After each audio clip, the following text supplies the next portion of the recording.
साहब जी, ये ले लीजिए, ये 50 के 4 हैं। अक्की, तुम? राशि, तुम यहाँ?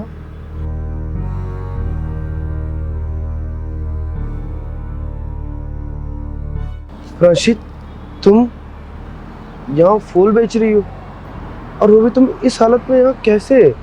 मैं अपनी ये हालत तुम्हें नहीं बता सकती। ठीक है, तो तुम मेरे साथ घर चलो। नहीं अक्की, मैं तुम्हारे साथ नहीं जा सकती, रहने दो तुम। राशि, ये तुम कैसी बात कर रही हो? मैं तुम्हें ऐसे हालत में कैसे छोड़ सकता हूँ? प्लीज मेरे साथ घर चलो, और वहां पर बैठकर आराम से सारी बातें करेंगे।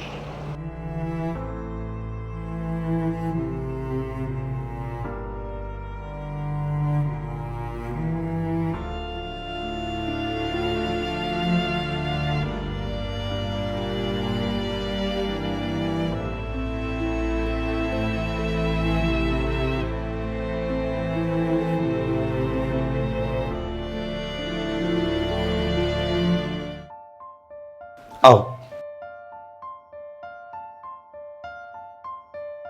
तुम यही रुको, मैं तुम्हारे लिए कपड़े लेकर आता हूँ।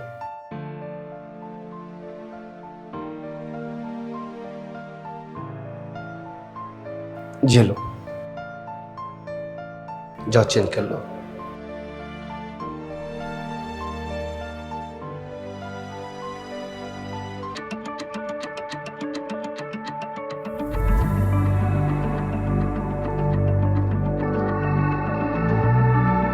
आओ, बैठो।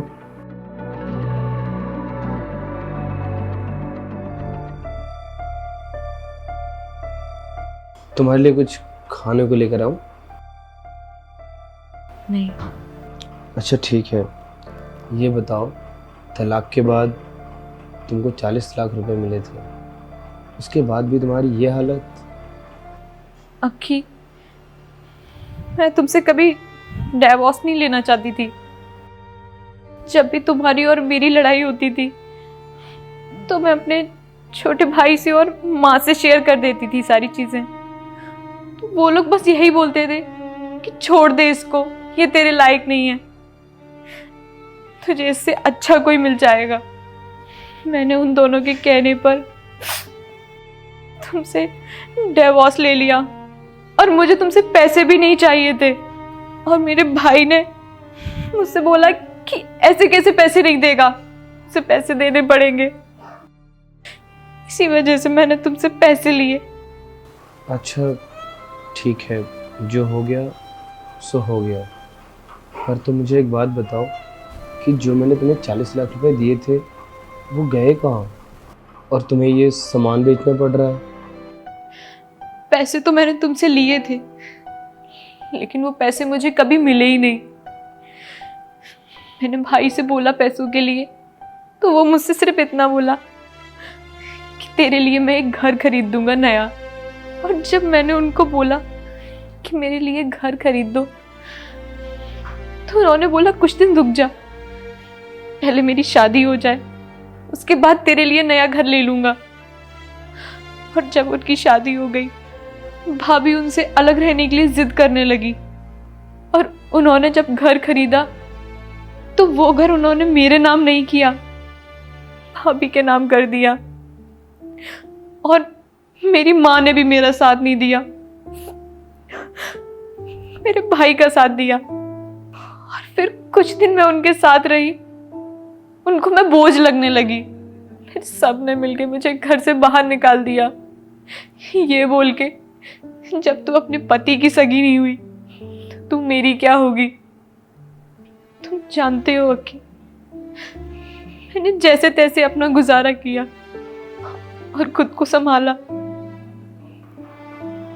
अच्छा ठीक है, तुम ज़्यादा परेशान मत हो,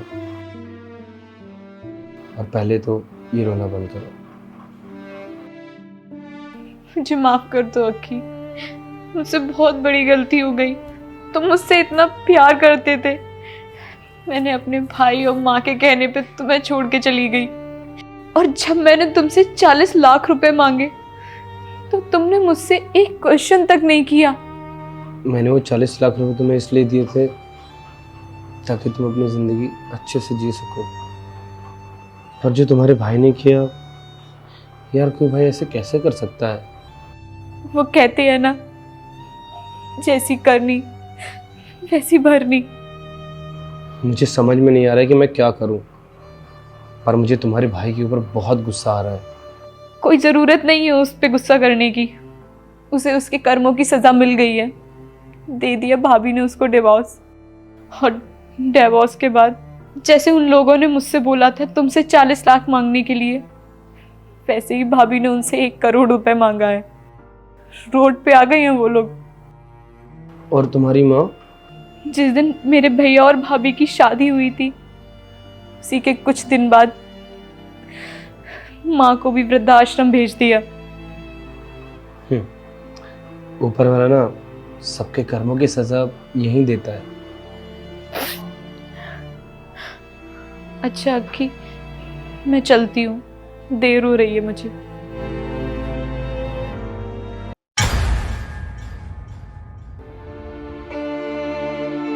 तुमने मेरी फोटो अपने फोन के वॉलपेपर पे लगा रखी है?